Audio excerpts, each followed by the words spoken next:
La lluvia en Seattle no caía, simplemente se asentaba.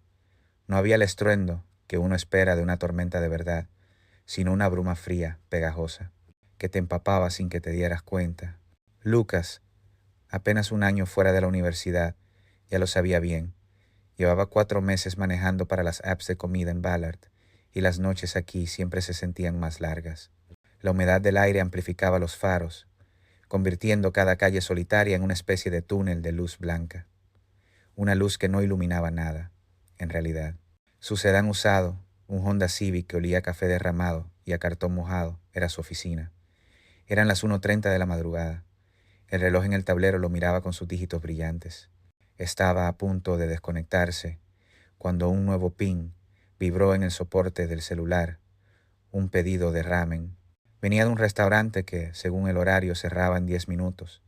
Parecía el último golpe de suerte. El destino final no estaba en Seattle. El mapa le indicaba la carretera 101, la ruta escénica que abrazaba la costa. Era un viaje largo.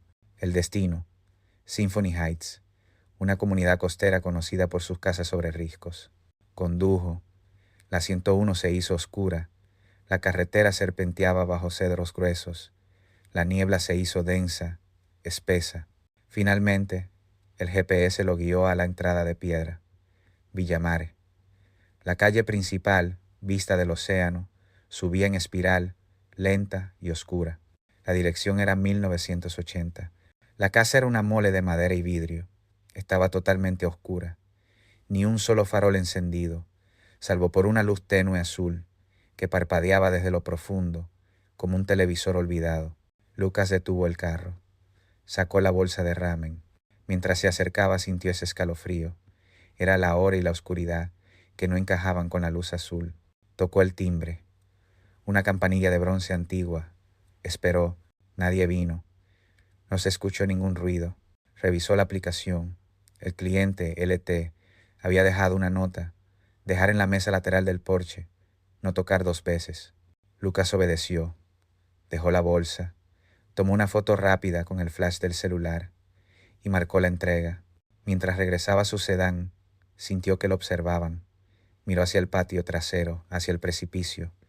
Vio la tenue silueta de un mirador y un punto de luz roja que se movía lentamente. Un cigarrillo tal vez. Se subió al carro y se fue. Habían pasado unos 10 minutos cuando la aplicación volvió a vibrar. Otro pedido. Ramen. Del mismo restaurante cerrado. Lucas miró la hora. 2:05 de la mañana. Esto era un fallo evidente. Aceptó por inercia. Recogió la comida. Una bolsa idéntica a la anterior. Puso el destino en el GPS. El sistema de navegación le indicó la misma ruta. La carretera 101. La misma entrada. El destino, 1980, vista del océano. La misma casa. Lucas se detuvo al costado de la carretera. Si era un bug, ¿por qué el restaurante, cerrado, había preparado una nueva orden? Revisó el cliente. LT, el mismo. El frío en su estómago no tenía que ver con la lluvia. Miró el mapa, la ruta idéntica. Abrió el chat. Hola LT, acabo de entregar una orden de ramen hace 30 minutos. Confirma que es una nueva orden, por favor. Pasaron 20 segundos de silencio. Solo el goteo constante. L. No estoy seguro. Solo entrégala. Mismo lugar. La respuesta era extraña. No estoy seguro. ¿Quién pide comida a las 2 de la mañana y no está seguro? No estoy seguro. Lucas decidió que no podía ser un error de la app. Esto era intencional, algún juego retorcido. Condujo de nuevo por la 101. La ruta idéntica. La misma sensación de que el camino no terminaba. Llegó a la 1980 vista del océano. Mismo sedán estacionado. Misma casa oscura. Misma luz azul intermitente. Se bajó del carro. El plato de ramen anterior seguía allí, intacto en la mesa lateral. La bolsa ya empapada por la persistente humedad. Dejó la segunda bolsa junto a la primera. Tomó la foto. Hizo la entrega. Mientras caminaba hacia atrás, sintió de nuevo la mirada. Esta vez, la luz roja en el mirador se había movido. Ahora parecía estar a la altura de los ojos. Se quedó quieto. La figura, apenas una mancha en el cristal de la casa, no se movió. En ese momento, un carro grande y oscuro, aparcado en la sombra, encendió sus luces bajas por un segundo, como un flash. Se metió en su carro y condujo de vuelta A los 10 minutos, el ping volvió a sonar. Ramen, mismo restaurante cerrado, mismo nombre de cliente, mismo destino, 1980 vista del océano. El pánico era ya una realidad fría. Esto no podía ser un bug. Esto era un ciclo. Lucas miró el reloj. 2:38 de la mañana. Estaba perdiendo tiempo real, pero la hora de recogida de la comida se mantenía estática en el sistema. 1:30 de la mañana. La app lo estaba obligando a revivir el mismo segmento de tiempo. Rechazó el pedido. El sistema lo penalizó inmediatamente. Antes de que pudiera pagar la aplicación, un mensaje de texto normal, no a través de la app, apareció. El número era desconocido, texto desconocido, tienes que entregarlo, no te saltes el turno, tercera vez es la vencida. La amenaza era real, alguien sabía exactamente lo que estaba haciendo y lo estaba monitoreando a través de un canal externo. En ese instante, la aplicación se refrescó sola. El pedido que había rechazado desapareció, pero fue reemplazado instantáneamente por uno nuevo. Mismo restaurante, mismo cliente, mismo destino. La app ahora lo consideraba la tercera de su turno. El juego había escalado. Condujo de nuevo por la 101. El camino idéntico. Llegó a la entrada de Villamare. Esta vez, no había un sedán oscuro estacionado frente a la casa. Junto a la entrada del garaje, en la penumbra, había una figura. Un hombre alto, con una gabardina oscura. No se movía, simplemente estaba quieto, observándolo. Lucas se detuvo a cierta distancia. No iba a bajar. Abrió el chat. Estoy aquí con la orden. ¿Puede salir a recibirla? El hombre no se movió. Pasó un minuto. Lucas podía sentir el sudor frío pegándose a su camisa.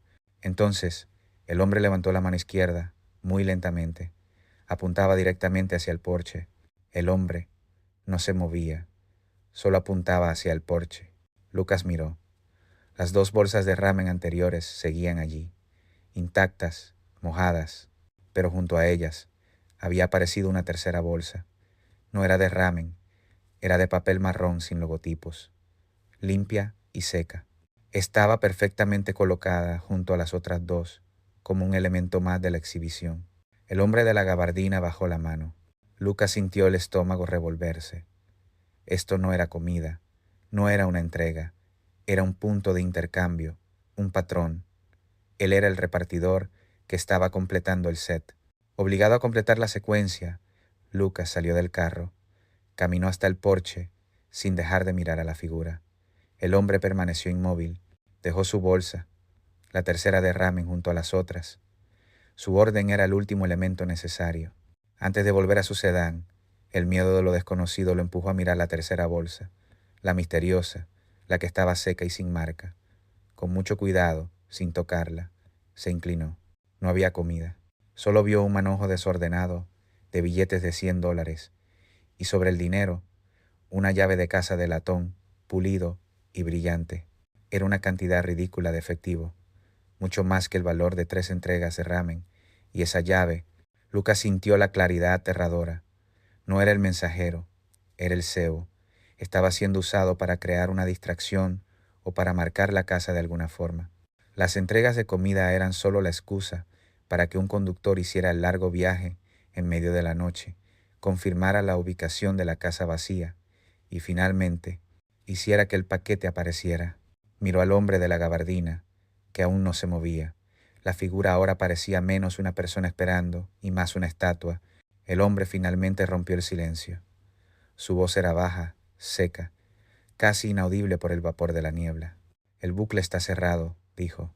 Mientras Lucas se daba la vuelta para correr, el hombre alzó un objeto que brilló brevemente con un reflejo metálico. Era un teléfono celular, y en ese mismo instante, la luz azul que parpadeaba desde el interior de la casa 1980, vista del océano, se apagó de golpe, sumiendo toda la estructura en una oscuridad absoluta. Lucas no miró atrás. Se abalanzó sobre su sedán, acelerando con un chirrido de llantas. No volvió a la 101. Tomó un camino de tierra lateral que el GPS le había advertido que evitara. Condujo por el bosque, sintiendo el bamboleo del carro sobre las raíces y el barro hasta que regresó a la autopista. No hubo más notificaciones. La orden de LT había desaparecido de su historial, borrando el bucle, pero cuando llegó a un área de servicio en Everett y se atrevió a revisar su tablero, notó que el soporte de su teléfono estaba manchado. No era barro, era polvo blanco y fino, pegajoso, que no había estado allí antes. Lo limpió con un pañuelo de papel. Era inodoro. Y fue entonces cuando recordó el detalle más espeluznante, cuando había tomado la fotografía de la primera entrega, a la 1:40 de la mañana. La luz azul parpadeante no provenía del interior de la casa, provenía del exterior, de una lámpara de luz ultravioleta que estaba colocada en el rincón más oscuro del porche, justo donde la gente suele dejar un paquete. Lucas se quedó mirando el polvo blanco en el pañuelo, pensando en el hombre de la gabardina, en la bolsa de dinero y la llave, pensando en cómo el cliente lo había obligado a completar un circuito de 3 entregas, y en cómo esa luz UV estaba allí para marcar algo que solo podía verse bajo esa frecuencia. Se desconectó del turno. Se quedó sentado allí, sintiendo la duda pegada a la piel, sabiendo que, aunque había roto el bucle de la carretera, él había sido el último en confirmar la entrega, y no sabía si había activado algo en la casa 1980, vista del océano que nadie más iba a poder deshacer.